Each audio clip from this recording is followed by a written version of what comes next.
It's 6:30. We'll call the October Sawyer County Board of Supervisors meeting to order, please. Carol, may we have a roll call, please? Dale Schleter. Here. Kathy McCoy. Present. Tweed Schuman. Here. Troy Morgan. Here. James Schlender. Mark Hillwig. Here. Thomas Duffy. Here. Bruce Paulson. Here. Brian Bissonette. Elaine Nyberg. Here. Jim Bassett. Here. William Boyd. Here. Ron Kinsley. Here. Ronald Buckles. Present. Helen Dennis.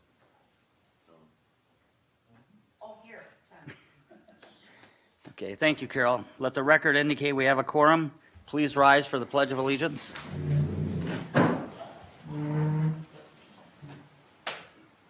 I pledge allegiance to the flag of the United States of America and to the republic for which it stands, one nation, under God, indivisible, with liberty and justice for all.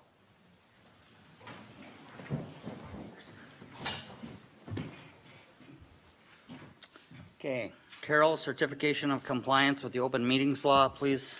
This meeting has been noticed to the members of this board, to the public, and to the news media as required by section 19.84 of the Wisconsin statutes. Thank you, Carol. The meeting agenda has been presented. Now we'll move to public comments. Is there anyone in the audience who wishes to address the board?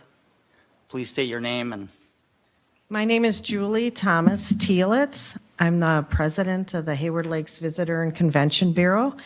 So of course you would know that I would be here on behalf of tourism. And one of the topics tonight, of course, the funding for the Hayward Lakes Visitor and Convention Bureau. And of course, I know most of you have heard from us many, many times before and heard our pitch either from myself or somebody else in tourism.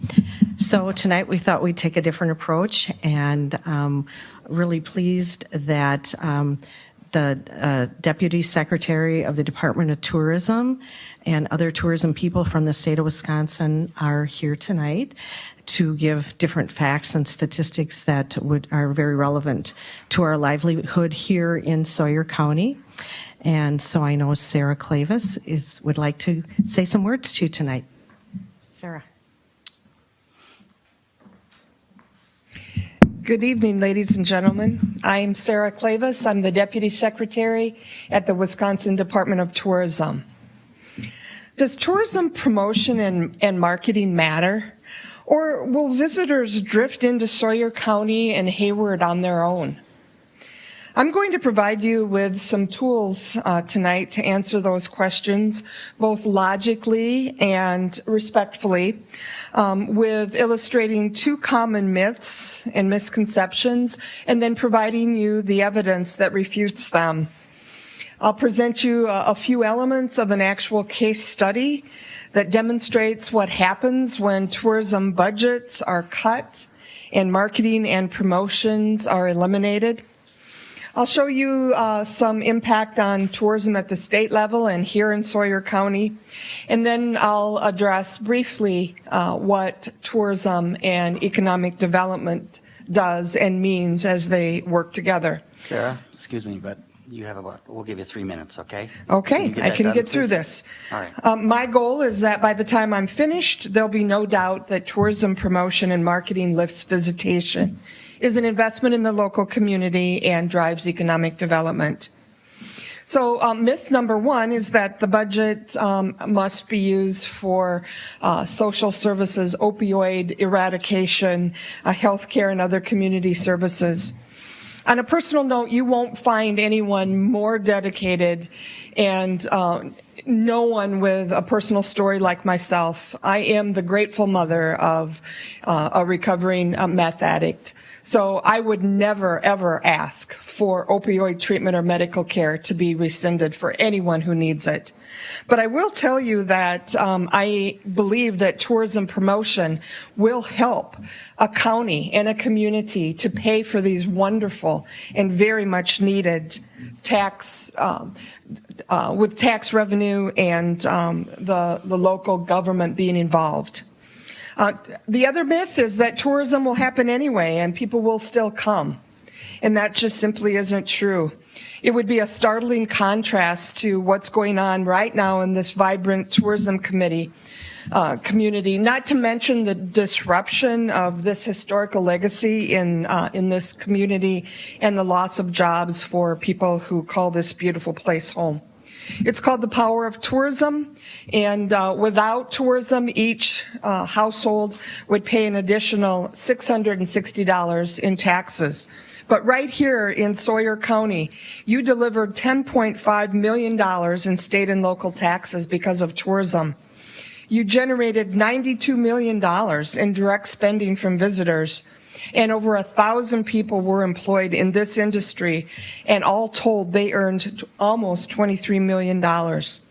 We can look not too far to Colorado. They eliminated their tourism budget, and their resort business and their tourism plummeted. You can look at what happens when good stewardship is not adhered to, and see that counterproductive means that the economic impact will be part of a community's demise. Thank you, Sarah. Appreciate it. Thank you. Yes. For my 3 minutes? Is there anyone else that would like to speak?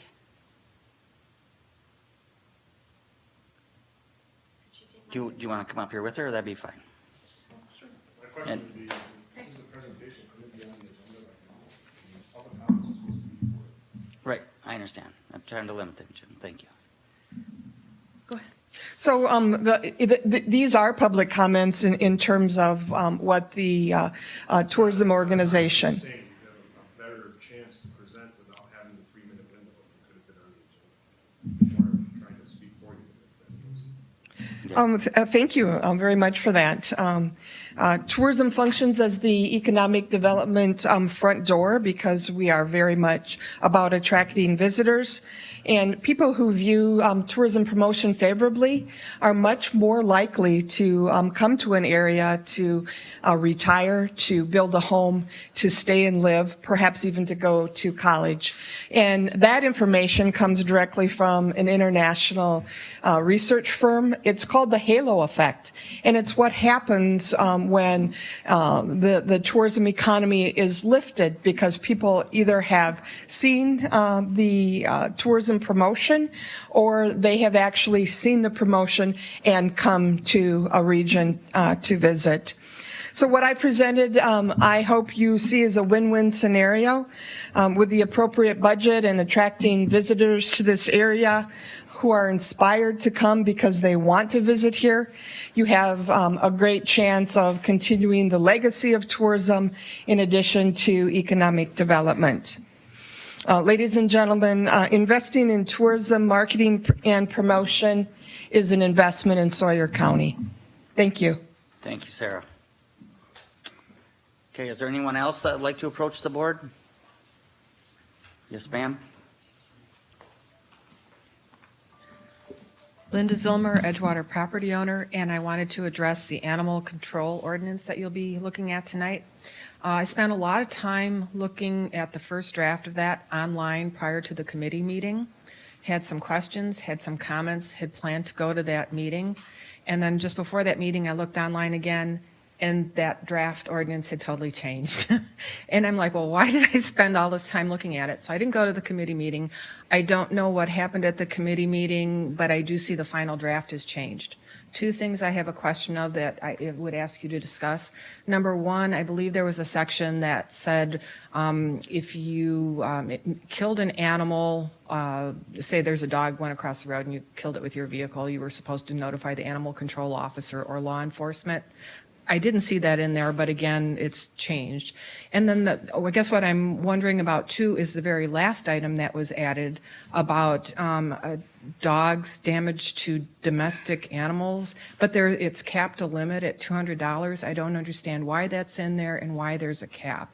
I mean, if you are out hunting with your dog and it gets killed, I think it's $2,500 that somebody's reimbursed. But again, because this seems to be a last-minute addition, I don't know what that was. So if you could discuss that before you adopt the ordinance, I'd appreciate it. Great, thank you. Okay, anyone else? If not, then we'll move on to number 5, minutes from our September 20th meeting. Has everyone had a chance to review and any corrections, additions?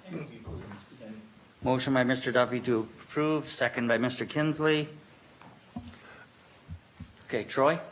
Just one correction. Under the senior center, it makes a reference to the number of board members, and that's not by statute, it's by their bylaws. That's all. Okay. Mr. Don't we need to use these lights anymore? Yeah, Or are they just for decoration? nope, I called on the line. Ron. Okay, any further discussion? Are you okay, Mr. Duffy, with amending your motion to include the Senior Resource Center addition? Okay, I have a motion by Mr. Duffy, a second by Mr. Kinsley to approve the meeting minutes with that addition. Any further discussion? All in favor of the motion signify by saying aye. Opposed? Motion carries. Okay, then, moving on to zoning committee chair report. Yeah, I have a few things here to talk about in the Sawyer County Zoning and Conservation Department. Permits issued for this month was soil tests for 21. They did 36 sanitary and 44 land use. Zoning on-site inspections were 23. Conservation on-site inspections were 5. No board of appeal cases. And citations issued 3. Last year we had 151 soil tests, so year to date. This year we have 163. 221 last year for sanitary, 255 now for sanitary. And land use was 339, this year it's 343, so we're up a little bit on everything. Thank you, Ron. Appreciate that. All right, then, moving on to number 7, Public Safety Committee report. Mr. Voigt? Thank you, Mr. Chairman. Circuit Court Judge John Yackel reported to the committee that he attended the diversion training in Eau Claire with other criminal justice council members, and he was very impressed. Interim Clerk of Court Jill Dunn reported that she sent out 2,000 juror questionnaires, and she also attended Clerk of Court's conference in Green Bay this week. Child Support Director Sandy Okamoto is receiving requests from individuals to transfer their cases back from the tribal court. Sheriff Doug Barotek and Jail Administrator Joe Sadar reported to the committee. Let's see here, where am I? They attended diversion training in Eau Claire. They will look at pre-arrest diversion for first-time offenders to help reduce jail population. Currently, on that particular day, October 1st, we had 103 inmates incarcerated, with 11 out of the county, I believe in Bayfield County. Sedera attended annual jail administrators conference in Oshkosh. Jail inspection by the state of Wisconsin is scheduled for November 6th.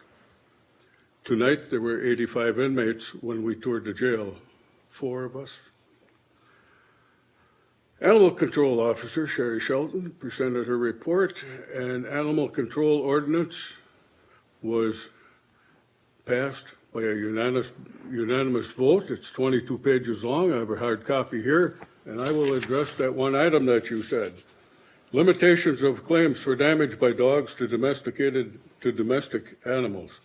The maximum amount that may be allowed for any one claim for damages by dogs to domestic animals under Wisconsin Statute 17411 shall be $200. If anybody would like to look at the hard copy, I have a hard copy here. That's a voting item, Mr. Chairman. We'll have to vote on that. You want to do that at the end of my report or now? Whenever you're ready. Go right ahead and then I'll finish up. Okay, so we have the animal control ordinance presented by the Public Safety Committee for approval. Make motion to approve. Second. Motion by Mr. Buckholz, second by Mr. Voigt. Troy? I reviewed it, and I didn't see anything about unattended animals. Did I miss something? And I'm specifically speaking about bear dogs. Well, I wish Sherry was here. Sheriff, can you comment on that? I can't. It may be covered in here. It's 22 pages long. I did review it. I did not see anything about that. The reason I ask is that it's been brought to my attention in, not my own district, but another one. And you have a legitimate question. It's not just bear dogs, it's unattended animals. When you have your property posted as no trespassing, then no member of the community can see whether those animals are being attended or not. And I didn't see that in the statute, and I would like that. Okay, any further discussion? Kathy?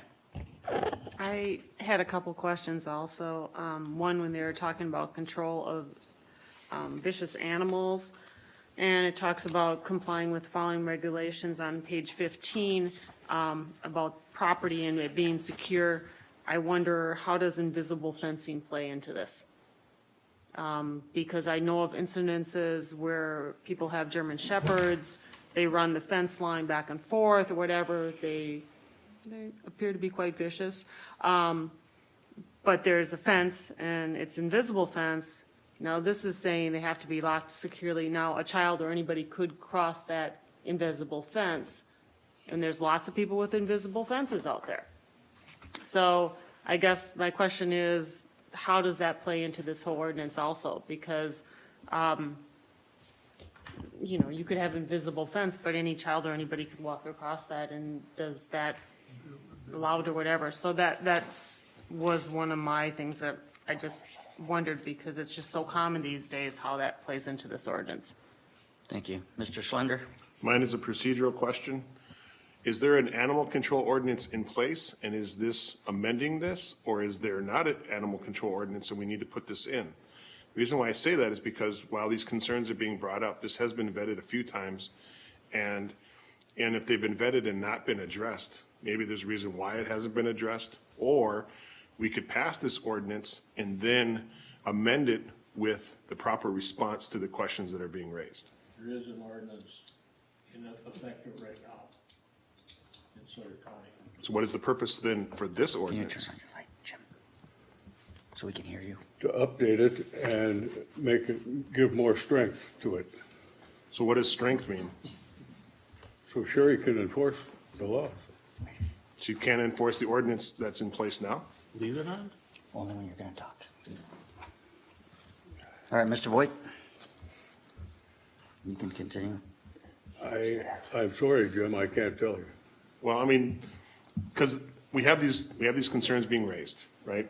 And so whenever we get these questions, we either run away scared and don't do nothing and put it off for the next meeting, or we can figure out what we're trying to accomplish, pass this ordinance. If it's just amending it to do something, strengthening an ordinance, I don't know what that means. Does that make her stronger? Does it make her taller?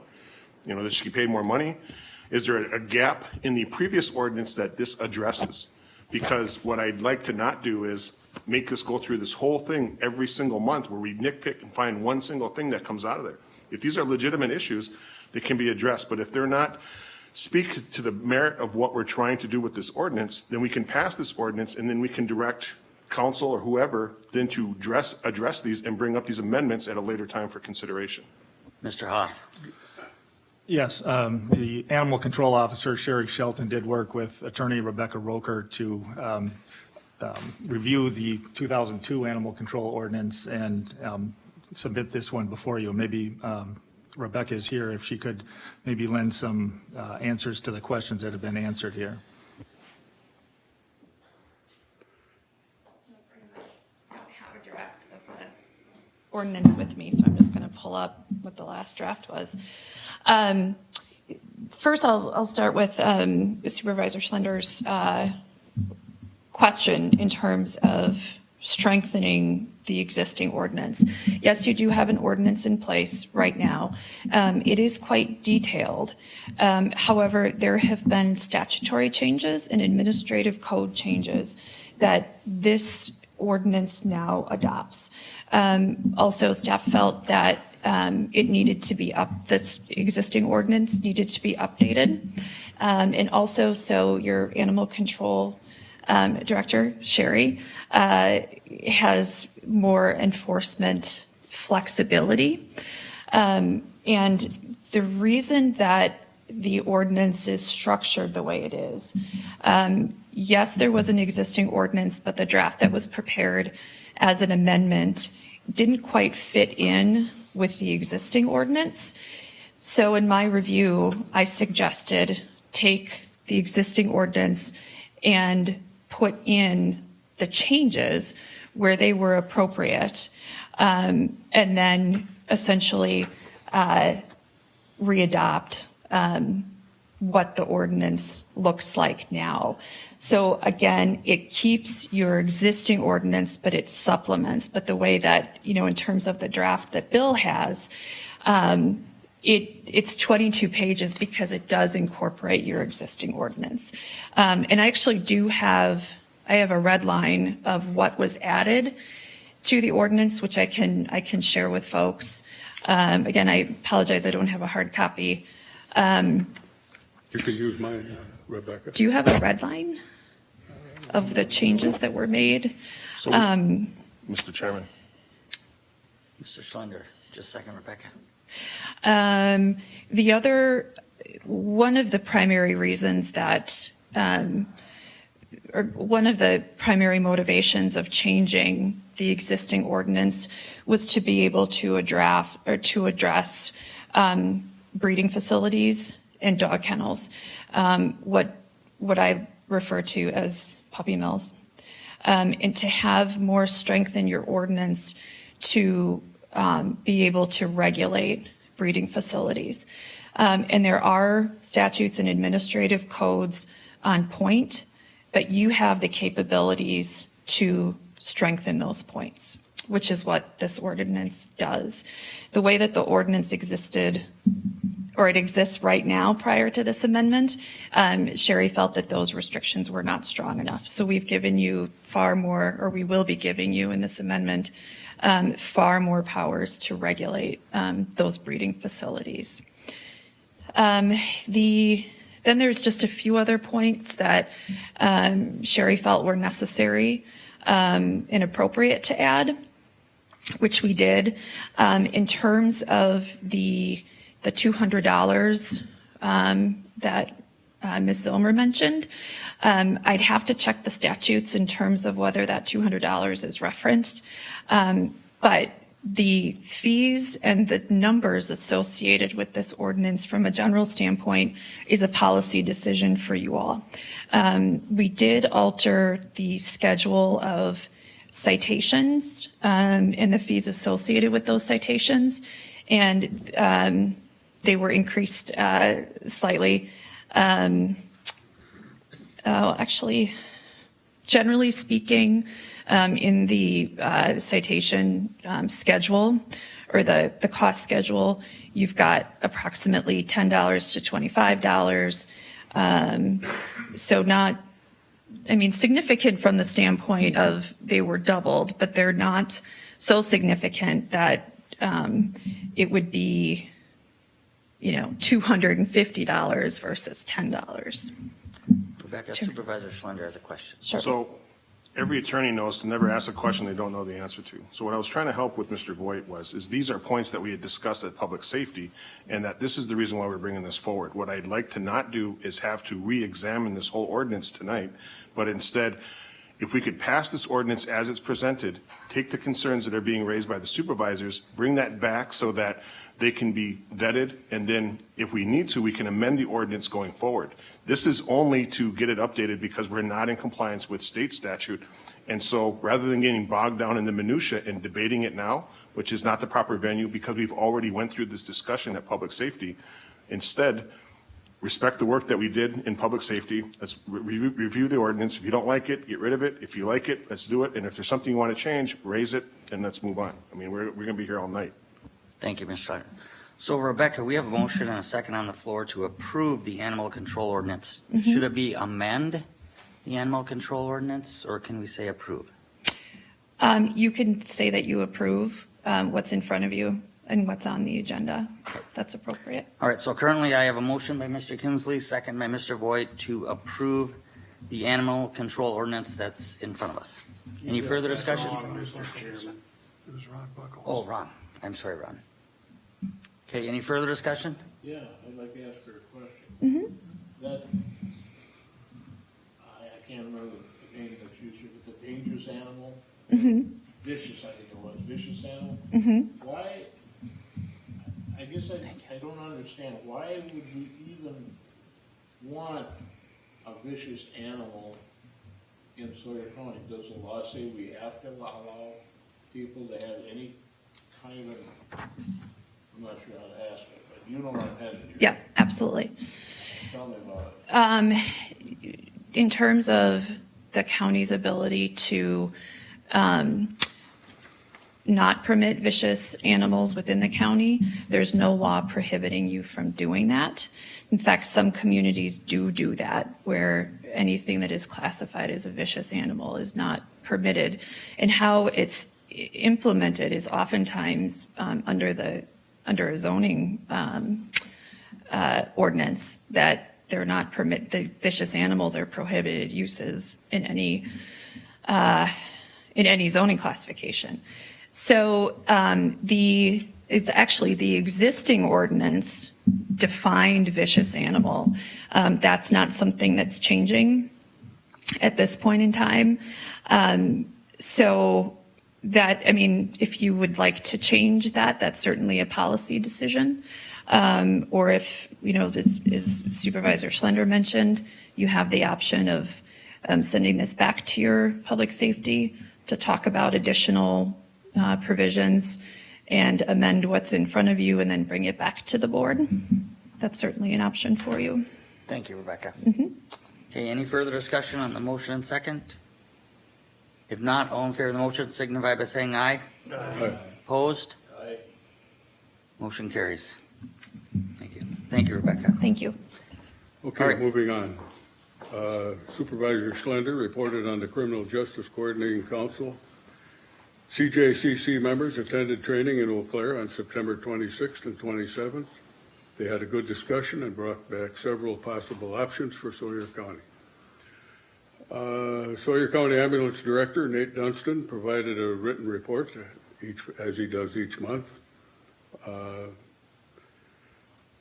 We have, also with the ambulance report, we hired a consulting firm to set the grade at the new site for the ambulance garage. Our surveyor does not do that. We had to set the grade height where the building is going to be. County Administrator Tom Huff presented a review of the preliminary 2019 budget. He asked the committee to think about the level of service the county wants to provide. Also, I encourage you to pick up a copy of that, find out what our kids are doing in Sawyer County, our juveniles, our 15-year-olds to 25. It covers it very good in here. I encourage you to pick that up. It came out, I believe, in the paper last week, or 2 weeks ago. That should conclude my report, Mr. Chairman. Thank you, Mr. Voigt. Kathy? I'd like to make a motion relative to the ordinance that we just passed, that the Public Safety Committee look at addressing the three issues that were raised by the county board supervisors tonight, be the invisible fencing, unintended bear dogs, and Mr. Bassett's comment on vicious dogs. If the committee could please look at that and bring back some answers. So I have a motion and a second that public safety look at this ordinance again and address those three issues. Second by Mr. Schlender. Any further discussion? Yes.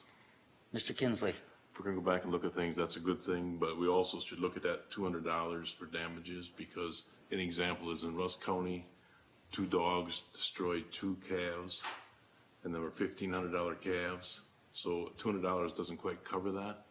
Something to look at. Thank you. You're okay to include that, Kathy? All right. All in favor of the motion signify by saying aye. Aye. Opposed? Motion carries. Thank you, Mr. Voigt. Okay, Public Works Committee Chair report. Mr. Kinsley? Public Works covers the maintenance, airport, and highways. In maintenance, we discussed a month ago about replacing all the lights to LED lights. And Mr. Tim Hagberg looked into that, and it looks like we could save some money by doing that. And that'll be done, I believe, Kathy, help me with her number, I think it's $11,000 over two, over 2 years. Over 2 years, the cost would be $17,000, so we would basically, recoup our cost in just slightly over 2 years or a year and a half, right? And from then on, it would be all savings, so, we talked about it, and Mr. Hagberg was nice enough to get us the numbers, so. Thank you, Kathy. Also, we covered the airport, and the airport has done the crack ceiling at the airport, and will be in the future looking at their contracts, which is due in 19. In the Highway Department report, we have a resolution in front of us to replace this Chief Lake Bridge. It's a sore to anybody that carries any weight, as in on trucks, and we do have a lot of truck traffic, so we're asking for the county to, or excuse me, to the state to help us out with this. This is what the resolution is for. Any questions?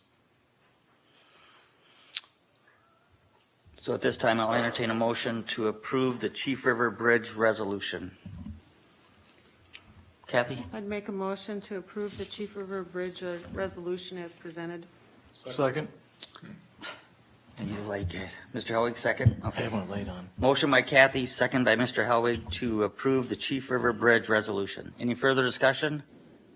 All in favor of the motion signify by saying aye. Aye. Opposed? Motion carries. Thank you, Mr. Kinsley. I should add one more thing if I may. Yep, you please. can, yep. There's a big concern about ATVs and UTVs running on roads.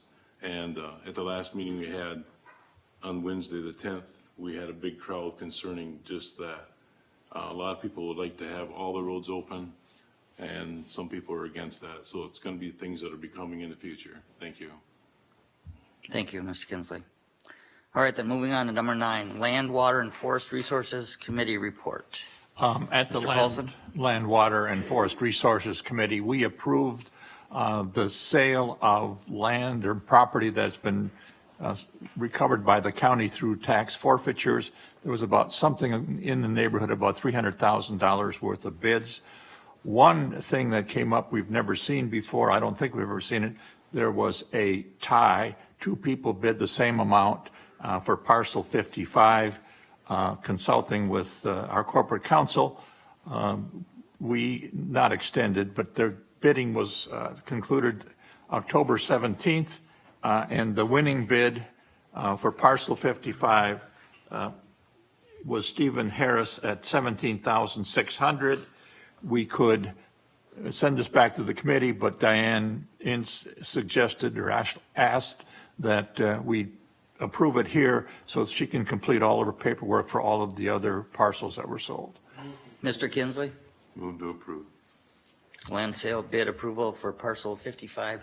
55. And Mr. Bassett, second? Second by Mr. Bassett. Any further discussion? All in favor of the motion signify by saying aye. Aye. Opposed? Motion carries. Thank you, Mr. Paulson.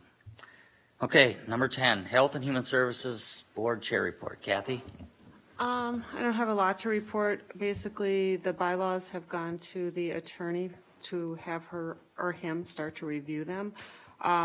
The Health and Human Service Department continues to look at ways to bring people who are placed out of county that are costing us a very large amount of money back into the county, either through our transitions house.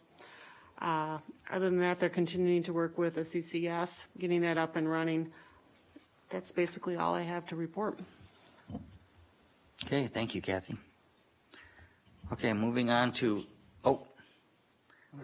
Economic Development and UW Extension Committee Chair, Mr. Duffy. You're on. Thank you, Mr. Chairman. Well, we heard from Chuck Albart as far as the Surrey County Fair is concerned. The attendance was the best in many years, and they're going to have a fundraiser in January at the Vet Center. They, again, will be looking for some help from the county. Troy gave us an update as to broadbands in Surrey County.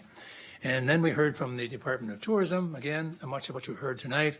They told us that the town of Hunter has approved the room tax of 4%, and they enjoy that they get a kickback from that of the amount collected. 30% goes back to the township that collects it, and 70% goes to the tourism department. So they're now going to take a year off before they try to push this plan again, but they too will look to the county for some help. So that's kind of all what we covered.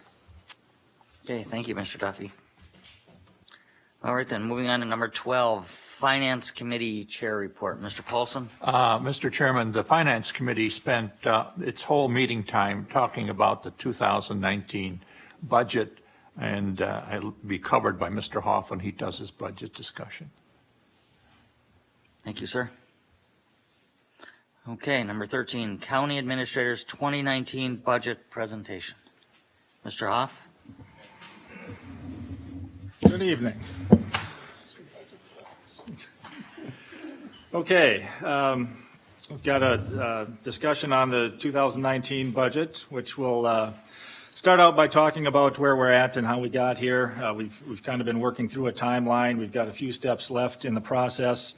Tonight is the administrator's budget presentation. This is the budget that we've been working on internally with the directors and staff to put together a budget that meets the requirements that we need to do our jobs under the limits that we're able to do them. So at this point, this budget gets turned over to the board, and you can do with it as you may. The first step after that will be a public hearing on November 1st. So plan on Thursday, November 1st will be the public hearing. That's been published in the newspapers, so the budget has been placed out there in the public eye. Plan to structure that November 1st meeting not only to be a public hearing, but also to carry on discussion. You know, we're going to have discussion tonight on various topics, but if you've got other things that you need more information on, things that you want to consider, we can prepare that for November 1st as well. Finance Committee will also be able to take a crack at some things that the board wishes them to look after on November 8th at their normal meeting, and then by statute, we'll be adopting the budget on November 13th. That's a Tuesday. So that November meeting, again, is on a Tuesday. And we'll be doing various things there. You know, we've got the pay plan structure that we'll be looking at, approving any changes in the personnel, the FTEs, the fee or the rates. Some of those have been changing, and we'll have you approve those. If you've got anything that you change to the published budget, you'll do that at that time, and by resolution, adopt the budget by a majority vote. All right, we're going to start at the end and talk about what this budget means to the tax rate. The 2019 proposed budget carries with it a tax rate of 3.228 per thousand of value. That is an increase of 3.99% over the previous year. And we put in the history there so you can see, you know, just kind of the way the tax rate has swung over the years. But again, this year there is a 3.99% increase in that. There's a couple of reasons for that, and we'll go over that as we get into more of the details. But a lot of the public won't see a lot of the details. They'll see this number, and that's all they'll know about it. So that's why we put it out there first, because that's kind of the number that people are going to see and expect to have answers for. So we'll kind of go through exactly how we got to that number. It comes from the levy. The levy is the amount of money that we need to raise through taxes to pay for the things that we do. The administrator's budget for 2019, and we've got it comparison to 2018, so you can see the differences here. But the total operating levy proposed is $9.9 million. And that operating levy, that's what we talk about a lot when we're talking about the levy limits and what we're limited to levy for. That is the number that our levy limit is. So that's the most that we can levy for under the operating levy is at 9.9 million. So that's about a 0.5% increase over what we were able to adopt in last year's budget. The real change comes in the special purpose levy. And as you recall, and we'll take a look at this a little bit more extensively, is those things that fall outside the levy limits, which are the libraries, the bridge and culvert aids, and the EMS levy. And the EMS levy is the real driver on what is causing the increases here monetarily and in the tax rate. And we'll take a look at that more in detail. But those two things together give us the total proposed levy of $11.5 million this year, which is 6.2% higher on the levy side, which creates that 3.99% increase in the tax rate. So looking at exactly what makes up that levy calculation, again, if we go back and look at the previous slide, last year's budget, the max was $9.889 million. Oops. That's where we start. And so how do we get to the $9.9 million? We are allowed to raise our operating levy by the net new construction allowed, and that's $75,359 this year. We're also required to decrease the levy if our debt service goes down. We still have an existing debt service that we're paying on the jail bonds, and that debt service went down $3,600 this year, so we need to decrease our allowable levy by that amount.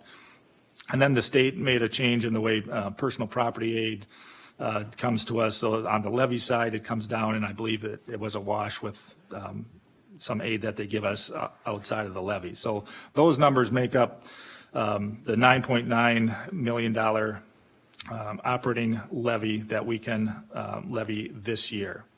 Again, outside of that levy are those special purpose levies.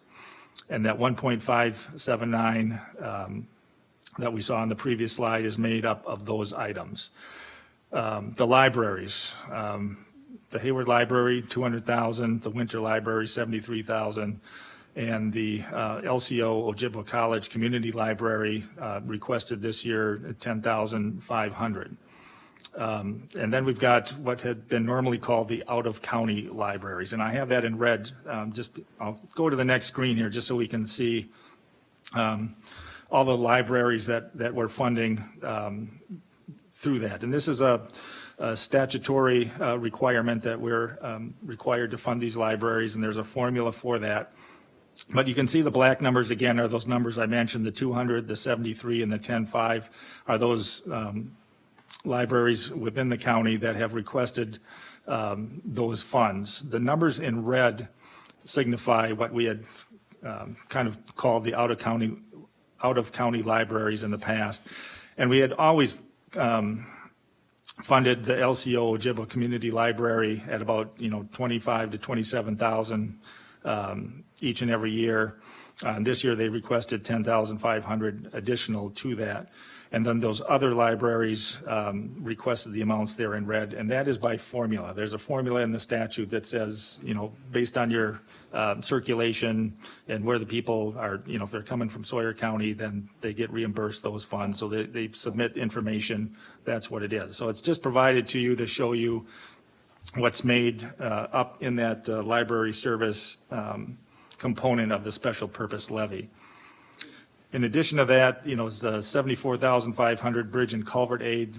We're allowed to levy for that outside of the levy limits.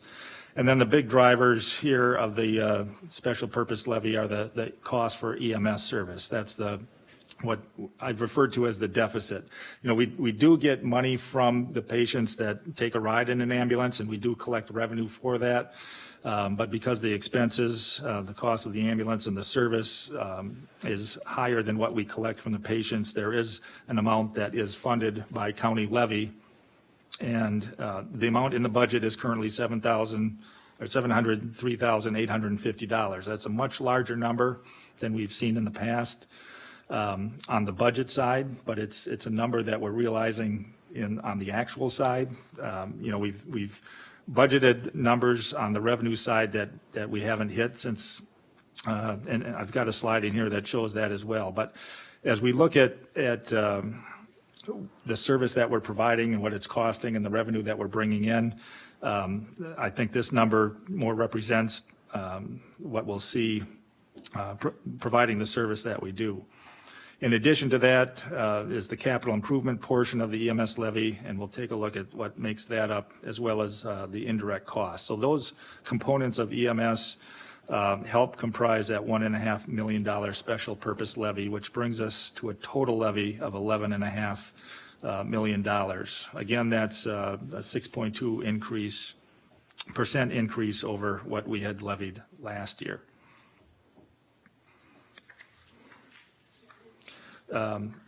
This is an example of a letter that every library submits to us that talks about the circulation and how they come up with their formula or the dollar amount that they're requesting on that previous slide.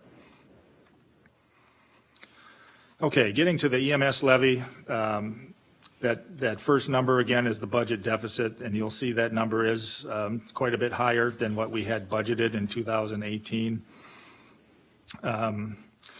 Indirect costs, that comes from an indirect cost report that we get from an auditor. That's not a made-up number. That does come from statistics that the auditor provides for us. And then we allocate costs for the communication systems that we have, the radio and communication center, the portion allocated to the EMS service. Nate is looking at a different ambulance this year, a different type of ambulance. You recall we did purchase a couple of four-wheel drive ambulances over the past couple of years, so we've got four-wheel drive at each station. The ambulance he's looking at this year is a little bit smaller, but serves the purpose, so that's why that cost goes down a little bit. Looking at purchasing a cardiac monitor, infusion pump, and a Stryker cot, which is a cot that does allow the medics to get people into the ambulance without strain on backs and knees and that sort of thing. So we're starting a purchase of those cots. So it's just one cot for $44,000. Since we buy an ambulance, we do sell the used ambulance, and we get a little bit of money out of that, but it's usually not significant. I think in 17 we had budgeted for an ambulance and we didn't spend that money. So last year there was fund balance applied from that. We didn't have that benefit this year, so that we weren't able to decrease the cost this year because of that. So again, the total EMS levy comes in at $1,163,613, the way it exists in the budget right now. That is what that means to the tax rate. It just about doubles the tax rate for the EMS service. Last year was 16.5 cents per $1,000 of valuation. This year it's 32.5 cents, which means on a $100,000 evaluation, it's $32.60 of cost per $100,000 of valuation. It kind of gets your mind around what that service is costing an average homeowner. One of the drivers of, that larger deficit that we've seen, we see that over the years. This is the revenue side of the ambulance service. You see that we did have a big spike in 2015. If you recall, that was the year that we kind of went gung-ho on transfers and ran our crew and our ambulances ragged and had a rather significant increase in revenue, but also it was not a sustainable way to run a business. So coming off of that, you kind of see a trend line if you ignore the anomalies there of where we're at. In 2018, we're expecting somewhere between 1.3 and 1.35 million in revenues, which is ballpark of what we've estimated for revenues in 2019, which is kind of what's driving that larger deficit number. Because we didn't budget that large of a deficit, and when I say budget for a deficit, I'm meaning that allocation of county tax dollars that are going to help provide that service. To provide the service that we do, it does cost that amount of money. So if we're going to provide that amount of service, the taxpayers are going to have to contribute some dollars to that. And in the past, we've had a higher deficit than we had expected, which eats up fund balance. And fund balance is hard to come by, and it's what we want to preserve. So even though it is a higher deficit that we're projecting, if it covers the costs, that's great. If we end up beating those projections and we earn back some of the fund balance from before, that's not a bad thing either. So it's a hard number to see when you see the significant increase from the prior year, but I think it puts us in a better position going forward to help either alleviate some of the fund balance that we lost in the prior year, or provide the service at the cost that's realistic, or if it's a service that you don't want to afford or don't think your taxpayers want to afford, then we can change the level of service, which changes the dollars we would expend to provide that service. So those are kind of the options and the drivers of that levy that we see there. Some of the other things that go into the budget, employee costs are a huge driver in everything that we do. I mean, we are a service organization driven by the people that do the services for us. So within the budget, we've planned for a 2% overall grid increase. When I call the grid, that's the pay plan that we have, which is listing all of the various positions that we have, and then there's steps that they work through as they go through those steps. So that grid, we're planning on increasing that each pay component of that 2%. But we're affecting the budget by 1% in 2019 by implementing that pay increase like July 1st. So if we do it July 1st, it's essentially a 1% hit in 2019, but it's, you know, we pick up the other percent in the budget next year. It's a way to get our employees that 2% increase, which we're seeing other counties and municipalities in our area contemplate for their employees, and keeps us somewhat competitive as we try and attract and retain employees. So there are some non-elected employees. They're set separately, so it doesn't affect them. The union, the sheriff folks, they bargain through their union, so it doesn't affect them. So it's just not the non-represented, non-elected full-time people that we're talking about here. As I said, that grid contains steps. So the people below the control point, which is what's considered the average wage, the people would continue to go through those steps and earn those steps in addition to the grid increase. If you're looking at individual budgets or the line items, there's a chunk of that money that's sitting in contingency right now, and if this is what's approved, then we allocate that out to the department budgets to cover their employee costs individually. Health insurance is another big driver of the costs of employees. In our original budget, you know, we don't get these costs till the very end, but we're starting the budget early in the process. So when we initiate the budget, we plan on a 5% increase is what we thought we would come in at this year, which we thought would be reasonable. The first response we got from the insurance carrier was a 17% increase because of the experience that we have. You know, that's where we came in originally, but then they do whatever they do behind the scenes, which is working with the providers and work their discounts and groups and whatever else, and they do magic. And the first proposal we got was a 7% increase. So that's the number that we got that said your rates, your premiums are going to go up 7%. As we were trying to balance the budget, we said, well, we can't do that. We need to be, 5%. What can we do with the plan design to get that below 5%? So they came back with a few things: office visit copays, urgent care, emergency care copays, and prescription drug copays. And by changing some of those copay amounts, especially for the out-of-network, the in-network goes up a little bit, out-of-network goes up significantly on some of those, but they're doing some things out-of-network. That's the trade-off. So by making some of those plan designs, we were able to get the increase reduced to a 4.1% increase, which helped us in the budget as well. So if we accept this health insurance plan the way it is and reducing a couple of those co-pays, that's what gets us to the premium that we're at with health insurance. As far as FTEs, as we went through the year and looked forward to budget challenges, we did try and hold some positions open that we were able to do things a little bit differently. Child support had a lower caseload because of some cases getting transferred to LCO. They've got a manageable caseload, so we eliminated one specialist there. We had an opening in the zoning department, one of the secretaries, and we left that position open. It's a bit of a struggle during the busy time. They did make it through the summer without that person. We're doing some additional work to scan some more of their documents so that more of their information will be online, so that the phone calls and foot traffic that come in will be reduced in the future. So if we do that and some other things, we're planning on eliminating that position, so that funding is not in the budget for those two positions.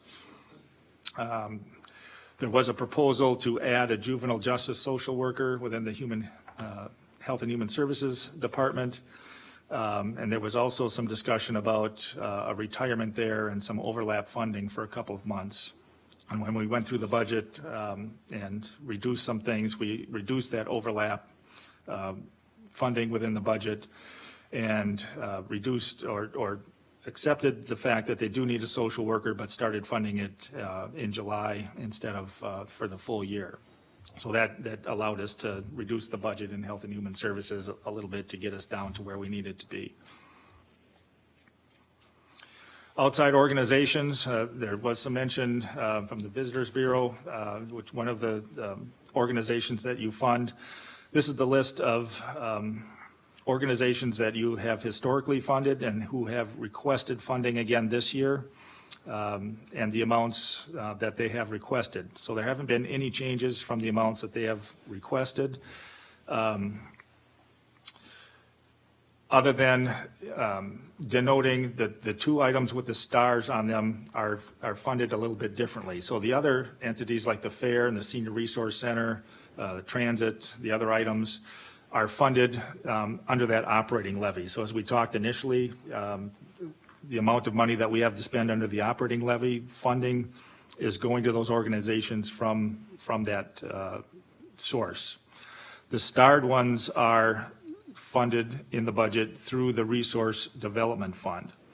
As you recall, the Visitors Bureau, last year there was a lot of discussion about their funding and could they do an alternate source of funding, that being the room tax.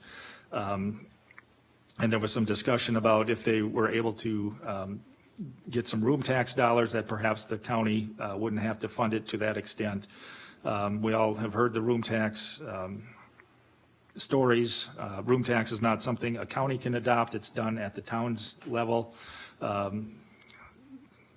Some were successful, some were not, but they are getting some funding from one township in addition to the others that had previously done it in the past. They did request $50,000. They had requested $43,500 in previous years. I left it at the $50,000 just because that's what they requested, but we can have further discussion on that. I'll just kind of circle back to that before I get off this slide, but I just wanted to also mention the Economic Development Corp is also funded from Resource Development Fund. And that means that those dollars are not being funded by operating levy. It's funded by resource development, which, by policy can fund economic activity or tourism. But those are funds that are not readily replenished. So it's not a sustainable way of funding either of those organizations. The reason that, it was done last year to do that is because it was viewed that these would be short-term funding of these organizations, and it's not something that we can do year after year after year. So the decision needs to be made on whether, you are going to fund those or not, and to the extent, and how you want to do that. So I'll get through the rest of the program and we can talk further about that and other things that come to mind as well. Capital Improvement Plan. This is the summary page of the Capital Improvement Plan. You do have the full plan, in the packet that was handed out to you to see all the detail from the different funds. And we can entertain any question or comment on that. But just on the summary page, if you look at that, you can see that we came into the year with a deficit balance at the beginning of the year. Excuse me. And when we look at The additions on the things that are in the plan now and the funding sources, we have a positive balance if we do certain things.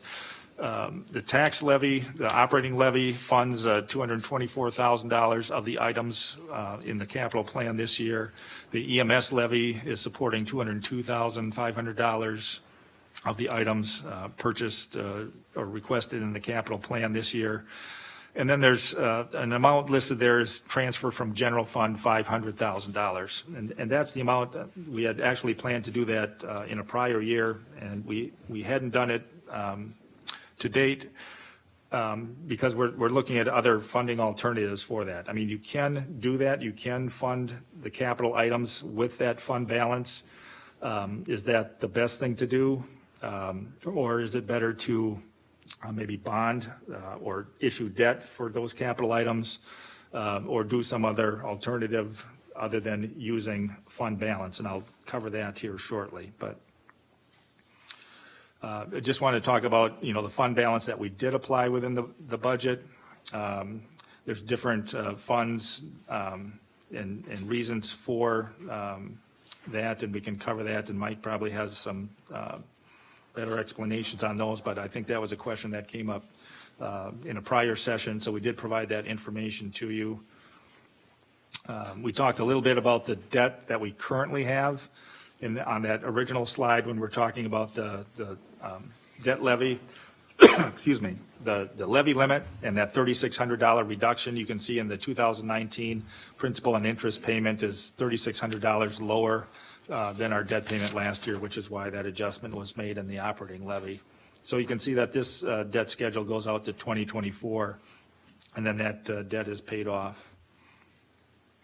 So, so that debt is still out there.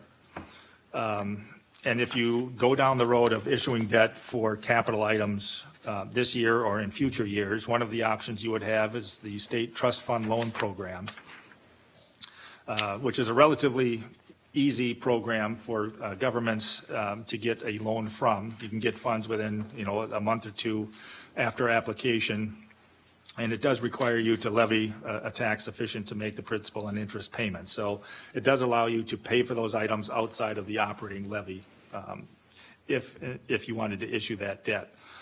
Yeah, thank you. And so those are the current interest rates for loans issued through the State Trust Fund Loan currently. Another vehicle for you for funding is the vehicle registration fee, also known as the wheel tax. This is a tool in the tool shed. It's not anything that we have used to date. There are several counties that are doing it this year. There are counties that have done it in the past. There are more cities that have done it. Rice Lake just decided to go that route with a $20 fee this year as well. I think Eau Claire just passed theirs or is contemplating theirs. But what this is a fee that's imposed. It's an annual flat registration fee on motor vehicles kept within the county. So the state looks at your registration address, figures out what kind of vehicle you have, what kind of plate you have, where it's normally housed, and those would be subject to a vehicle registration fee if you enacted that. So the only stipulation is that the county has to use that money for transportation-related purposes. It doesn't really define what those transportation-related purposes are, but we have certainly enough of them with highway funding that we do and other things. So it would be a way to pay for those transportation-related costs with funding that is not coming from the levy, which essentially frees up operating levy for other uses. The Wisconsin DOT does keep an administration fee of $17 a vehicle if you do that. I'm sorry, what did I say? Yes. Did I say something? Okay. Well, $17, 17 cents. Let's give them a break. Take a drink. Yeah? All right. You've done a fine job. So in Sawyer County, the DOT has a website where they tell you how many eligible vehicles that you have. We've got a little over 16,000, but for numbers here, I put down 16,000 eligible vehicles, and you can see that if you set the fee at different levels, what that would mean on an annual basis for revenue for the county. The counties listed below are the ones who have already enacted a fee and the levels that they've enacted. If you did that, I believe you need to give the state like 90 days before they can get things cranked up on their end. And then as people register their vehicles after that date, they would be subject to that fee. So in looking at it as a way to solve any 2019 budget problem, you know, it might be a tool, but you're not going to see these numbers on an annual basis because you wouldn't be able to implement it until, you know, say March 1st. And I believe they only do an annual payment like in July 1st, so they're probably doing like a March, April, May. So you're going to get a portion of those funds in 2019, but it would then generate those kinds of dollars on an annual basis thereafter if you enacted that. And it's something that you can enact and then take away at a future point, but it's another one of those things. It's like funding or issuing debt for highway. Once you start down doing that, it's hard to come off of that, because once you open up that amount of operating levy for other purposes, it's hard to shove either the debt payments or the wheel tax stuff that you wouldn't get anymore back into the operating levy. So it's a rather major decision on, you know, alternate funding sources. They are tools that you can use, but you're kind of committing yourself to going down that road and in the future as well. So, but we do have limited resources and limited ways to pay for the things that we need to do. So that's why we bring them up as options. The other option that you have is a referendum, and there are counties going to referendum this November to exceed the levy limit. I think there's only one that's been successful, and that was a number of years ago. Ashland tried it and was unsuccessful this year. But we're getting to the point where, you know, counties are needing to do something, and this is something that you can do under the statutes. But what it does require is that you need to specify an amount that you would exceed the levy limit by. You need to say whether you're doing it for 1 year or on an ongoing basis. And you also need to specify the purpose of the levy. And those things would then go into a resolution, which would be submitted to the electors to vote on through a referendum. Other things to consider, you know, as we look to the future, you know, we're not just dealing with 2019 and the issues there, but, you know, if we continue to have levy limits, we're going to continue to have issues balancing our budget and doing the services that we have done in the past, because it can't be done the way the levy limits are, and we keep having to kind of cut corners and do things differently. You know, the costs that we're incurring through, you know, the drug situation, it's going to continue. I think we've got some better plans in place to start to tackle that through the CJCC, and the discussions that we're having on things that we can do differently are, I think, things that are going to help us in the future, but they're going to be long-range kind of things, and but important. Attracting employees that can do the work that we require them to do is also important. And I think the bigger thing is, what services are we going to provide and to what extent in the future? And as we start talking about that early next year, you know, I think the budget process is going to start earlier and earlier, because it gets tougher and tougher to do. And I think we're going to have to take a look at that a little bit earlier in the process and really examine what it is we want to do and what we can afford. The other thing that concerns us is the economic changes that we could incur. You know, with the economy's rolling along pretty good. If the economy takes a dive and the sales tax takes a dive and forestry revenues take a dive, we're hurting. So those are some of the things to consider, as well as, you know, the court costs that we've got possibly looming out there. You know, you did pass a couple of resolutions saying that, you know, a second judge is needed within the county, and a couple more assistant district attorneys. And those are state-funded positions, which is good. But it also carries with it some costs that the county would have to pick up in additional staff, additional facilities, and operations of those facilities. So, you know, if we go down that road, that's another huge expense that we need to fit in, especially if these levy limits continue the way they are. So just some things to think about. And again, you know, this is the timeline that we're on. So this kind of lays out the budget that we put together. We've talked about some other things in prior meetings. We've got, we could talk for 4 hours about things that are within the budget. So I think, you know, to make the best use of the time this evening, if you've got specific things that you want to discuss amongst yourselves, that's great. If you've got information that you still need in order to make budget decisions, let us know what they are so that we can structure that November 1st meeting to make sure that those questions get answered. So I open the floor up to your discussion. Elaine? Mr. Hoff, I don't know where the Nortrac $500 dues come out of. Could you explain that to me? No. Okay. Okay. Mike, do you know? I'm gonna assume it's in forestry, but I believe it does come out of forestry. Nortrac dues. Yeah, for trade. Okay. Forestry lane, thank you. Troy? Mr. Hoff, so from a sales tax and others, for the last 2 years, would you characterize those as 2 strong economic years, even though we've had budget deficits both years? On the sales tax, you mean the level of sales tax that we're receiving? It appears that, I mean, we've had a pretty straight line of revenue from sales tax. It's steadily increasing line. There hasn't been, to my knowledge, a big fluctuation in that. And this year being 2019, there was also a change in out-of-state sales. You have to pay sales tax on online purchases.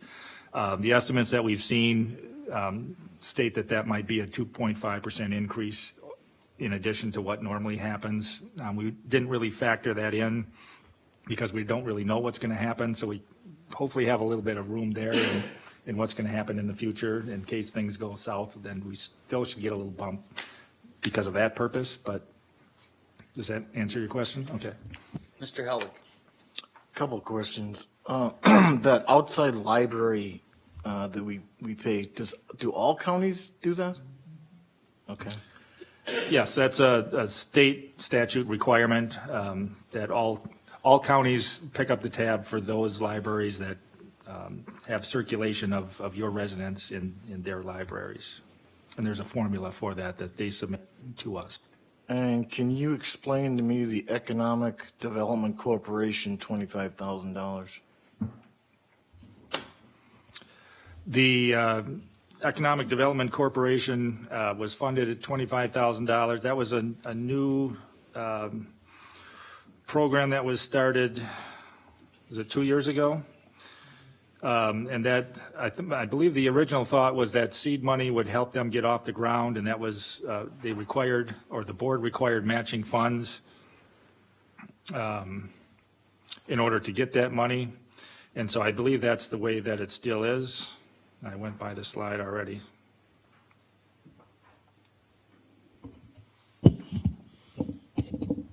Just going to get back to it. Maybe I won't. Mr. Chairman? Oh, Mr. Slender, sorry. So to speak to that, Mr. Helwig, the idea of the Economic Development Committee was to fill a void that had existed in other permutations, and it does serve a purpose. But it also isn't intended to be a renewable commitment on part of the county's funds. It is supposed to be self-sustaining and I think that if we go back to the minutes, I think we had a three-year window, like a 3-year plan that we were going to do this. And we put a couple contingents on. One is that they had to get matching funding. They had to do some kind of investment so that other areas that were going to benefit from this would also buy into it. And we had seen some immediate impact in terms of some of the housing authority. And I think the some of the connections with some of the local businesses. But I also know that they went through some tribulations. There were some board members that were, had changed over. There were some, some other commitments didn't come through as strong. And so, and this is the difficult part, right? Because we had the same discussion, the same questions last year. And we need to stay the course on this. We need to give them at least one more year of consideration because it's difficult. It's an investment that we won't see the immediate return on, but we're going to see it because other areas will be stronger. And then the idea would be is that the other areas would see that investment and then contribute, and then this corporation would be able to go on its own. I still believe in this idea. I think we have seen some of the tangible progress that we contemplated when we went through this, but it's like when you're growing your hairline. You're used to short hair. You're in that middle phase and you look like a crazy man. It looks like a crazy man, but eventually it's going to get you long and luscious hair. So we just got to stay the course. So I know that's going to end up in the paper. Thank you. Thank you, Mr. Slender. And Mr. Helwig, the tribe. So you must be talking about my hair. The tribe contributes to that also. I'm sorry. The thing is, when we originally discussed this a couple years ago, 2 years ago, there was going to be no funding from the county. And you can look back in the minutes, you'll see that it was approved because they originally asked for, I believe it was $5,000, and we said no funding. And now, then they got their $5,000, and then now it's $25,000. I'm all for economic development. The thing that just is still a thorn in my side is the fact that when we originally said yes to this corporation, we said we are not going to fund it. And there's not going to be funding from the county, but now there is. Mr. Schlender? So in response to that, I would say that was part of the discussion, and I don't disagree with that analysis, but I said the end result is that there was going to be 25,000 because we're getting match from the tribe, which was, I think was up to 15,000. And then there was going to be other corporations that were starting to line up. And the thing with getting our other businesses lined up, just as we did with the room taxes, everybody's excited at the beginning, but when it comes time to write that check, everyone's, well, I gotta, I'll see you next week. I'll be right back with that. And that's what's kind of happened with that. But there has been some corporations that have stepped up, and there have been some entities that have stepped up, and there are some entities that have benefited from this corporation. So I completely understand the trepidation that you and the rest of the committee has about the expenditure of funds, especially with the handcuffs that we have from Madison in terms of what kind of funding levels that we have. I mean, we have argued this ad nauseum, and we're going to argue it about again. We're at a 1995 funding level with 2018 spending priorities. And we keep arguing about this. We need to save our tax money. We need to get these tax breaks because we want to invest in business. So that when we invest in business, well, someone else has got to invest in that business. They're not going to come here on their own. They're going to have to come here because we have to have the infrastructure in place. We're one of the most impoverished counties in the state. And it's because the farther north we get from Madison, the less attention that we get. So we have to kind of pull it from ourselves to get this done. So Mr. Bassett? So just to be clear, yes, that was a tangent of discussion that we did have, that was fleshed out, but we did vote, and this funding has been consistent from the beginning because we looked back at it. We had the same discussion at the Economic Development meeting, and we looked at the minutes. It's been this way with the current funding level, along with the condition that they get a match. So it's not like we just give them 25. They have to show the money, and then we pay them the 25 on top of that. Thank you, Mr. Slender. Mr. Bassett? I've seen 2, 3 economic development corporations have seen ITBEC. We quit funding ITBEC. We poured money into economic development corporations, and one of them morphed into some other kind of a economic, I don't know, and we really got next to nothing out of it. I don't see where this is good money spent. Mr. Schluter? First of all, Jim Edbeck is up there. We're back to funding them. I know that. Yeah. The questions that I have, are, can we see the figures for the matching money that came in for 2018 and proposed matches for 2019? And I admit up front, I was one of the ones that said, okay, 1 year, you came back the second year and I gave you one hell of a hard time. And the third year, I'm really not enthusiastic. Okay. Mr. Paulson. Well, we presented to Mike the copies of checks that we got from other entities, which totaled more than $25,000. For 2018. Yes. Thank you. Troy. And I have to say, we've had this discussion in the Economic Development and UW Extension Committee. I think we're getting a bargain for both of these. It's both this organization as well as the Visitors and Convention Bureau.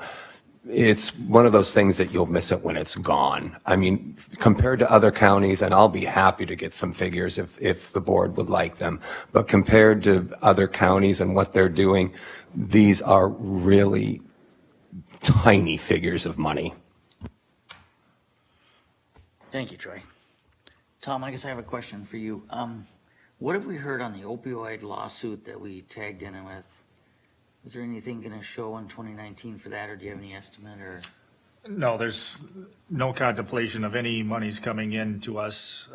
It's still out there, it's still happening. And when it happens, if it happens, that we get anything, we'll be grateful, but we're not banking on anything there, no. Okay, Mr. Schluter? I had one more question. What is the relationship now between the Economic Development Corporation and the Sawyer County Economic Development Committee?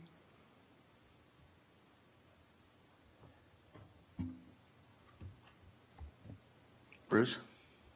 Or Troy? In terms of the relationship to the county, that entity reports to that committee. Does that answer your question? Is that all that committee does? Do we need the committee, is what I'm asking. Oh, well, I think the whole committee issue is something that we were going to discuss tonight. I think we're going to save that for another day. It's not, that's not the only thing that committee does. We have UW Extension. Exactly. We do several other things. But in terms of getting into a philosophical discussion about what committees we do and don't need, I'm not sure that we're ready to do that this evening. Not that I'm not open to talking about that. Thank you, Troy. Kathy?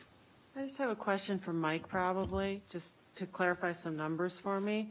In the capital improvement fund, you've got sale of assets, vehicles, $397,782. But that really is actually proceeds from the debt issuance of $353,282, correct? So in reality, we're looking at applying $500,000, but we're also already looking at $353,000 some dollars of debt, right?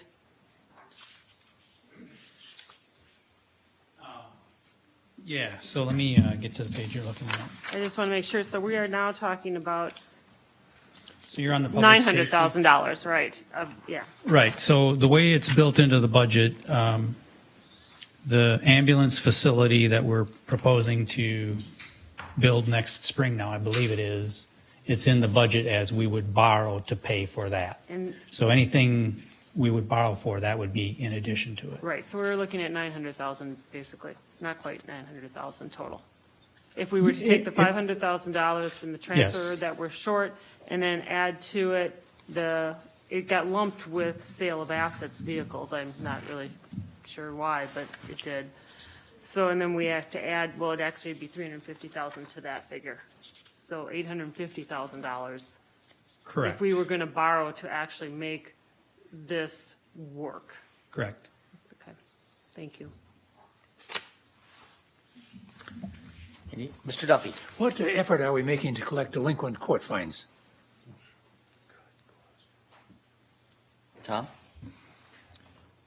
Well, we've had a change in the clerk of court, obviously, and we'll have another one. But the effort there was to get involved with the state collection and collect fines through that, which they had not done in the past. I think they had used the TRIP program, but they're using the state debt collection or collection program, but I don't know that anyone's aggressively pursuing that until the new clerk of court gets involved. I think that amount is huge. I mean, I think we should. Well, there's a huge dollar amount that shows as a receivable, but I don't think that's a real dollar amount. Yeah, that's true.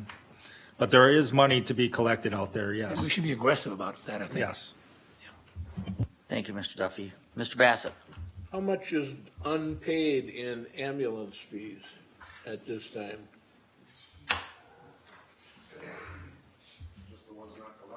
Mike? So, for our ambulance billings, we use a third-party vendor to do our billing for us. We get every month reports from them, and one of the reports they give us is a summary of the activity for the month, the billings that went out, the money we collected, and the write-offs they incur, and then there's a net figure. Right now, that net figure is about $1.6 million. But Well, million what? $1.6 million. But I caution you, that's not a true receivable figure either, because that's based on what they bill. But what they bill and what we collect are not the same things, because most of our patients, clients in the county are Medicare paid, and we get 30 to 35% on the dollar. So even though it's $1.6 million, we're not going to see $1.6 million. You know, we're maybe 30, 35, 40% of that is maybe our true receivable. Thank you, Mike. Yep.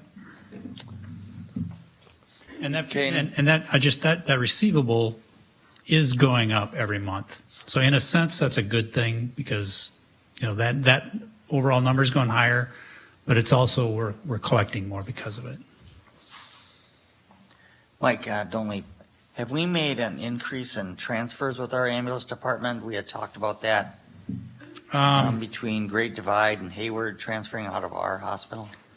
I'm probably not the best one to answer that. I think for a while they were down a little bit, but I think Nate is saying they're kind of going back up again. And I know Nate is going around to some of the other hospitals in the area, introducing himself, and, you know, we'd like to be on your list. And so it was a little confusing to me all the time, because for a while there they were saying the transfers were down, but the revenue collections were higher. And I just didn't see how that balanced out, but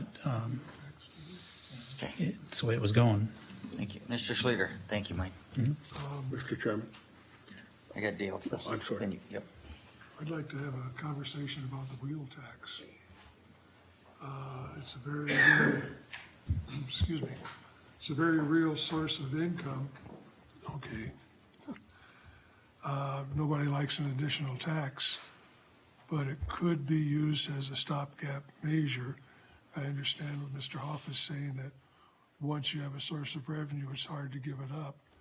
But we could connect it to continuance until the levy limits are lifted. Even at $20 a vehicle, we're looking at $320,000 income to Sawyer County. I really hate that we're going further and further and further into debt, albeit for worthwhile reasons. But we keep going in debt, we're digging a hole that's going to take us many, many, many years to dig ourselves out of. If we can apply some of that, use some of the revenue from wheel tax to offset some of the debt that we're going to be facing for the next 5, 10, 15, 20 years, that would help people down the road, people in the future, which we're always talking about. That would help them too. The other thing I think we could use the wheel tax for, I believe it would work, is if we can offset some of our, excuse me, other expenses, we could help preserve our fund balances. I really don't like seeing our fund balances go downhill the way they are going. Please, people, I'd really like to have a serious discussion about the wheel tax. Mr. Howley? I totally agree with Dale. We need to really look at this hard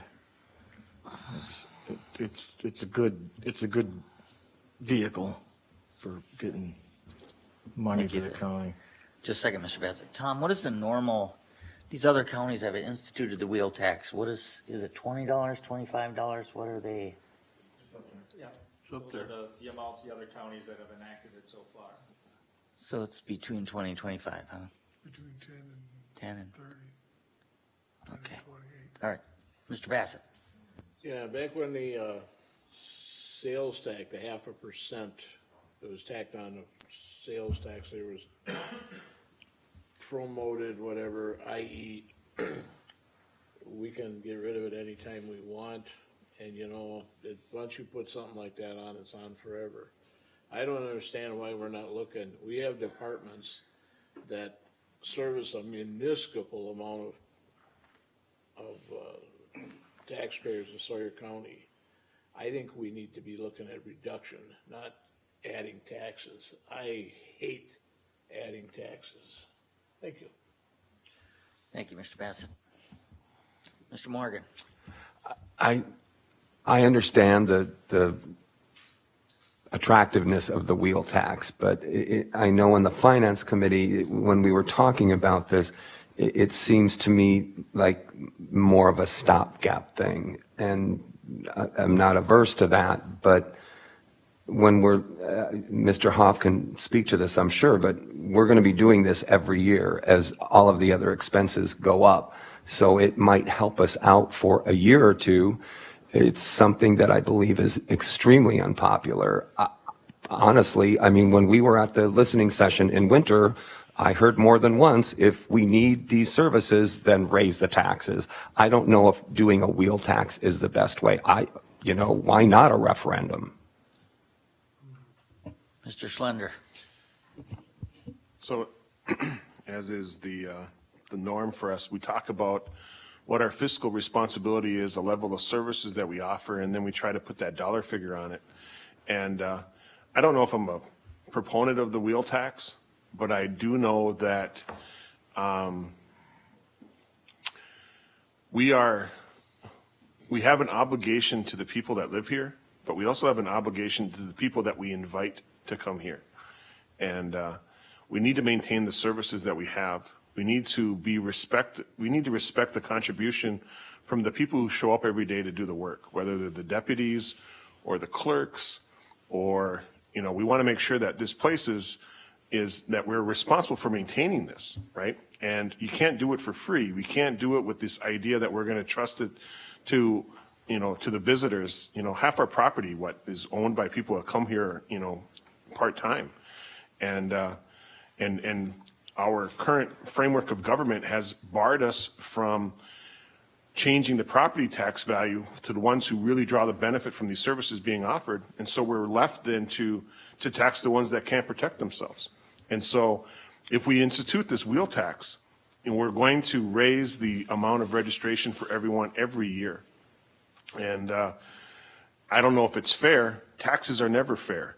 Taxes is the contribution that we make for people to be able to avail themselves of services. We have an excellent ambulance service, and I am so proud of this county for the commitment that it made then, right? But that bill is coming due now, and we have a responsibility to the people who live here on fixed incomes so that they can have reliable medical services that responds in seconds to their needs. We need to respect that, because people, who have in their course of their lives, and where I'm from, we call them our elders. We have a responsibility to take care of our elders. And so if I have to pay $30 more on my property, or if I have to pay taxes or whatever, then to me that's a contribution, because they made a contribution before that allowed me to be in the position that I'm at now. We talk about World War II being the greatest generation. We can't forget that sacrifice. And if we're going to be mad because our taxes go up, or we're going to be mad because, our sheriff deputies want a 2% increase, or our clerks want a 2% increase, then we hear that argument, we make our best choice, but we have to think about that. And so that's what I have to say. Thank you. Mr. Hellig. So are you suggesting a referendum also? Are you suggesting a referendum also, as Mr. Morgan mentioned? What does a referendum do? I don't know. I'm not suggesting a referendum. To raise taxes. To raise the taxes? Yeah. I think you just raise the taxes anyway. What does a referendum do? Would we have to do that? Mr. Morgan. That's on the levy though, right? A referendum would allow a raise in the levy, and I guess my issue is that the wheel tax hits people that do live here year-round and do all the work, whereas a referendum would include all property taxes, including those visitors that, in my mind, don't always pay their fair share. That's all I'm saying. Thank you. Okay, appreciate that, Mr. Hoff. We'll move on if everybody's okay with that. Can I ask one more question? Kathy. Ask one more question, and I saw the slide about our current debt level and stuff, but I don't have it in my packet, and it was too quick to really get the numbers down. So I'm wondering, Mike, what is our current debt level? You said it was paid off in 2024, and what's our current rate? And those were bonds that were floated originally, and how does that whole picture tie in to the possibility of floating another $1 million bond? I mean, would it be worth redoing? I guess, I don't know what the numbers are. I think the outstanding debt is a million right now, $1,055,000 or something like that. As far as taking out additional debt, the state sets limits on what you can borrow, and if I remember right, it's a percentage of your equalized value. We're nowhere near that level. Right. So if we wanted to borrow more, there's nothing that says we couldn't do it. It just would require, I think a 3/4 vote of the county board to approve a borrowing. So what's our current rate on these bonds that we floated? It's an average of about 2%. So It's what- because every bond, they're sold separately, so some Right. bonds are a little more, a little less, but they average 2%. It's a coupon of 2%. Okay, and do you have any idea, as far as bonds at this point, if we were to go out and have you looked at that? No, Probably not. Okay. I obviously bonding rates are lower than what you see there with the Right. pool, but the trade-off is in addition to when you go out to bond, you got all those fees you got to pay. Exactly. And so then you got to weigh those extra fees to a little higher interest rate, what's better for you. Generally, the financial advisors I've talked to said if you're looking at a borrowing less than $1 million, you're better off just staying with the pool. Well, that's why I guess I'm asking the question, right? Yeah. Is to kind of come up with that, and I look at this and interest rates have already gone up, 0.75% in the last year through the trust fund. Right. So I guess that's why I'm asking if we really are looking at borrowing, and I'm not saying borrowing is the only way out of this situation, but if we're really looking at it and we're looking at 800 or 900,000, you're talking $1 million if we're looking at a lower rate. I mean, it's kind of like you bite the bullet or and county- maybe in the long run it's better. The county has a financial advisor, the same person that issued the debt that the county currently has. He comes up once a quarter, 3 times a year anyway, to talk to us. And, we talk about these kinds of things and he's just a phone call away, and I'm sure he's more than happy. Even if we end up maybe going through the state trust fund loan, he'd still help us put it together. Here's your best way. Mr. Kinsley.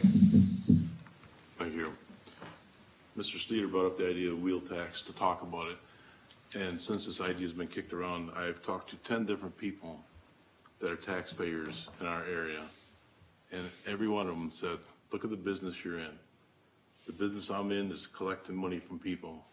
And probably 75% of the people can pay that.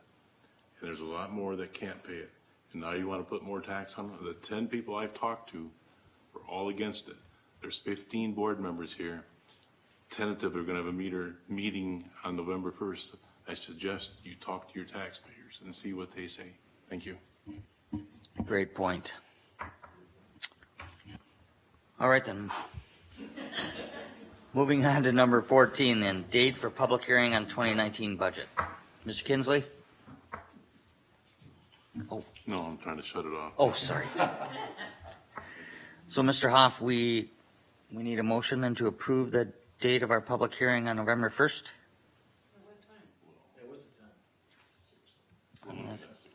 6:30? Troy? I so move. Special meeting for the budget public hearing, November 1st at 6:30 PM. Thank you. Only thing on the agenda, budget. Okay. Mr. Duffy? Is that true? As far as I know, that's true. Second by Mr. Duffy. Any further? Helen? I'm sorry. I was gonna second it with my light on. Sorry, Kathy. I have a procedural question then. I mean, this is the budget hearing, but is it strictly a budget hearing, or are we actually going to make motions or approve things, take action on items? Because I think there's a difference. Agree. Mr. Slender? Are we going to have it in the normal Stone Lake location? No, it'll be right here. Tom, can you answer that procedural question, please? Yeah, I think the intent was to have the public hearing, but then to further the discussion with the board. So if you wanted to do it that way, I think we could provide some structure to a meeting after that, yes. I would agree.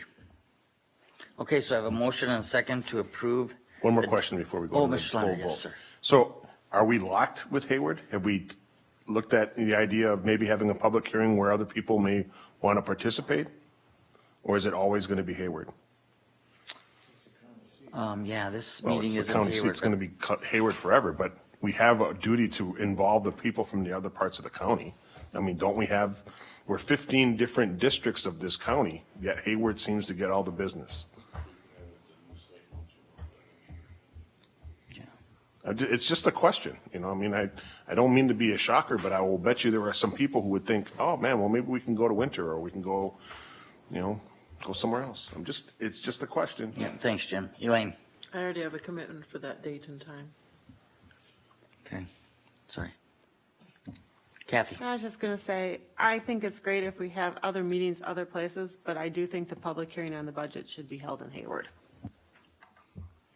Thank you, and that's where it'll be held. Okay, so I have a motion and a second to approve the date for our public hearing, November 1st, 2019 at 6:30 p.m. here at the courtroom. Any further discussion? All in favor of the motion signify by saying aye. Aye. Opposed? Motion carries. Abstain. Tom, County Administrator's Report. Yeah, just a couple more items. Last week or so, I attended the Joint Review Board meeting for the Tax Increment District Number 5 creation for the city of Hayward, and that was approved by the Joint Board at that time. We've been negotiating with American Tower on a cell tower lease, and it's been a little bit of fun negotiating a new lease agreement on that, and we're getting closer and closer. And the last item, been having some discussion with Ashland County for a consortium for the Environmental Health Services Program. That's the program that we instituted here last year, being the agent of the state kind of program. Ashland has done that for a while. We're working on a cooperative agreement. As you know, that program requires a sanitarian. We have one sanitarian, they have one sanitarian. If either one of us lost a sanitarian, we'd be hurting. So we're going to have a cooperative agreement so that if that happened, we could service each other's areas and have some mutual aid there as well. So those are some other things that we've been working on. Okay, thank you, Tom. Criminal Justice Coordinating Committee update, Mr. Schlender. So, Mr. Voigt had touched on some of the action that we've done, because the Criminal Justice Coordinating Committee is a subset of the Public Safety Committee. And so to kind of elaborate a little bit in better detail, some of the things that the Criminal Justice Coordinating Committee is doing, we met and went to a diversions training that was sponsored by the state in Eau Claire on the 26th and 27th. And I want to say that as I reported to the Public Safety Committee, our committee, which comprises, and I can't remember everybody's name like on the spot, but we do have Judge Yackel, the Assistant District Attorney Aaron Marco, the sheriff, the jailer. We have public defenders on there, and we have a coordinator that is hired by the county that also sits on this committee. And so we attended this training down in Eau Claire, and we have looked at other counties at how they're handling the meth crisis and the opioids and some of the alcohol issues that we have. And we have developed some ideas that we're trying to flesh out. And we were lucky enough to be interviewed by Mr. Zufel, who put out an article in the Sawyer County Record that kind of touches on some of the initiatives that we're looking at. some of the bullet point ones for interest is we're going to be proposing a resolution that is going to come up through, through the ranks. It's going to go to public safety and then be presented here. But just to give you kind of like a little, taste of what's of future events, or what do you call it, movie preview. We're going to be proposing an amendment to our citation or ordinances, or adopting or implementing an ordinance. I can't even think how we're doing it. So essentially what it is that officers, when they make a stop, they cite a violation of a criminal code, and then they're charged in the court, and then they go through the process. There's a possibility, or some counties have passed or adopted similar ordinances that reflect the criminal component, and that gives the arresting officer the discretion to charge it either as a criminal statute and they come through here, or charge it as an ordinance and then they come through here. The difference is the amount of control that's being exercised in terms of how that statute and how that person goes through the justice system. And there's two parts to that. One is it creates a diversion control. And then there's a model that we're going to put in people who are considered low-risk offenders, and then try to divert them so that not everybody gets locked up in jail, which has been the answer to this problem for longer than we wanted to talk about. The second part of that is that if we charge this as an ordinance, so if you get a speeding ticket for $200, just pretend I don't know what the fine is, because I don't get speeding tickets. Anyway, if you get a fine for $200 and it's cited as an ordinance violation, you come in, you pay that fine, the county gets to keep the $200. If it comes in as a state statute citation, then there's a court fee, there's an administrative fee, and then there's something else, and then there's something else, and there's something else. And then we end up getting something like, I think it's like 40% of whatever the fine is, comes to the county, the rest goes down to Madison. And so there's two things that we're trying to achieve. One is we want more autonomy in terms of dealing with people who are coming into our criminal justice system. And then the second is maybe we're going to, take care of the money where the offense happens.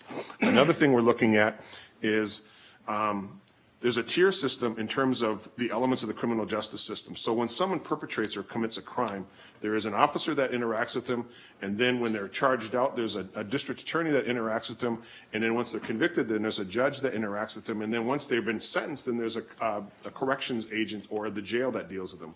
What we're trying to do is develop a set of options. Chippewa County has taken the lead on this, and has shown that there is some economic benefit from having these diversion programs and in working with different methods.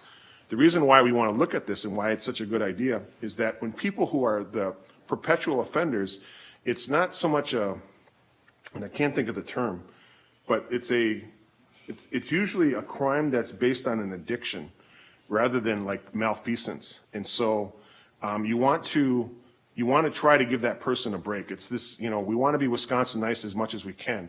Now, if we have a high risk offender, they don't get this option. You have your egregious crimes. That model is not going to give them that second chance. That person violated and they go through.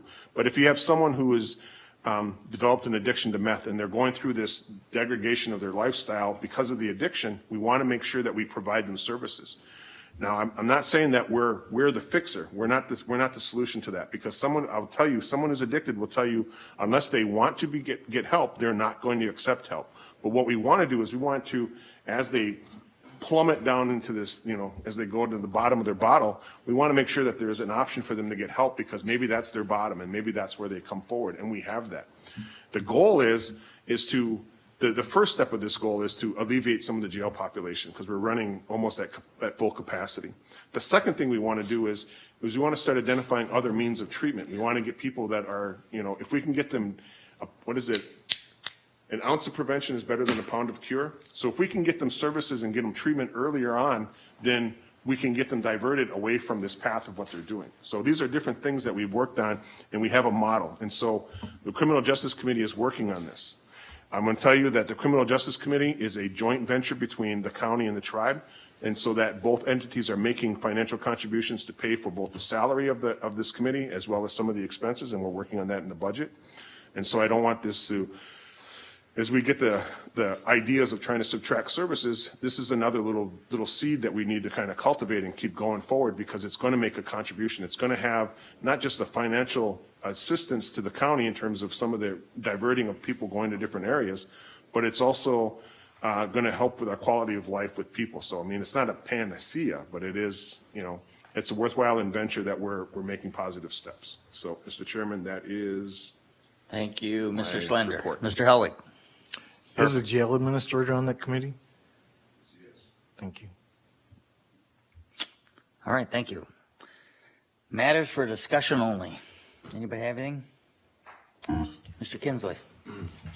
When we all have our computers in front of you, you look at the calendar, and on January 19th, forecast is going to be good weather. That's when the Sawyer County Fair is having a fundraiser at the Vet Center.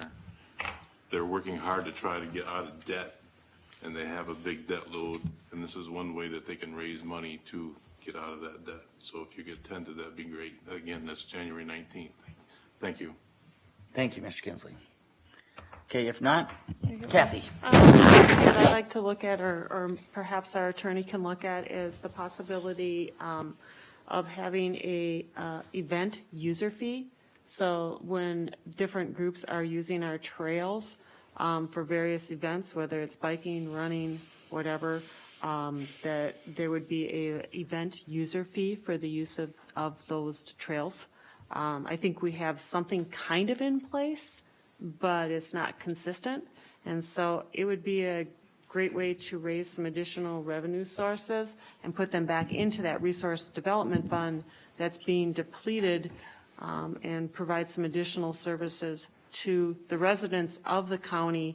And it wouldn't necessarily be on the backs of the people who live in the county, I guess. So I think it's something that should be explored. Agree. Thank you, Kathy. Tom? Yeah, we did have some preliminary discussions with that internally, and thank you for bringing that up, and we can bring that forward with a little more information on the first, so thank you. Okay, anyone else? If not, we are adjourned. Thank you. Thank you, Ron. Thanks, Tim. Oh, just in time. Hello.